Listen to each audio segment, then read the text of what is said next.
муждани тоҷик Сиёуш Зуҳуров, ки дар вазни сангини ҷамъи 91 кило дар бозиҳои олимпии Токио кишвари моро муаррифӣ менамояд, натавонист ба даври чаҳорякниҳоии мусобиқа барояд. Дар даври яшякниҳоӣ Сиёуш Зуҳуров зидди варзишгар аз Фаронса Мурод Алиев рақобат кард. дар ҳар се раунд Мурод Алиев дар баробари варзишгари мо бартарӣ нишон дода, бо ҳисоби умумии 5-0 дастболо гардид. яке аз сабабҳои асосии бохти худро Сиёуш Зуҳуров ба таври зайл шарҳ дод. Сиёуш, як лаҳза. баромади худро читар баҳо медиҳед дар аввалин иштирок дар бозиҳои олимпӣ? Ман хеле шод ҳастам аз иштирок дар бозиҳои олимпӣ. ҳарчанд кӯшиш кардем ба сабаби харидӣ беудани сипари панҷуро сбори ҷиддӣ камтарак ҳамин чиз положид кард. Чӯи заранда буд. рақиб то кадом андоза мушкил буд? бозам мушкилӣ надошт.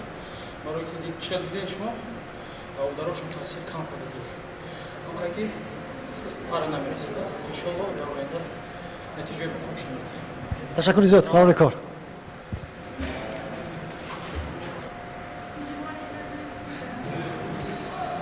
рақиби варзишгари мо Мурод Алиеви фаронсавӣ ҳунари Зуҳуровро чунин баҳо дод.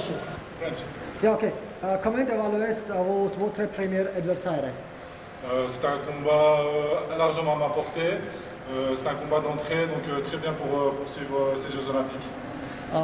How do you estimate your chance for in this weight in the Olympic Games? J'ai mes chances parce que tous les gens qui sont ici sont les meilleurs, ils ont tous leur chance et ça a de prouver sur le ring.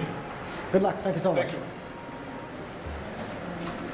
хотиррасон мешавем ки дар пеш санаи 31 август дар риштаи бокс дар бозиҳои олимпӣ Баҳодур Усмонов дар вазни то 63 кило рӯи ринг мебарояд. барои баромадан ба даври чаҳорякниҳоии мусобиқа Баҳодур Усмонов бо варзишгар аз кишвари Узбекистон Элнур Абдураимов рақобат хоҳад кард. меҳровари кишвар Сайнурдин Амиршоӣ, Парвез Нориён аз шаҳри Токио махсус барои барномаи иттилоотии хабар.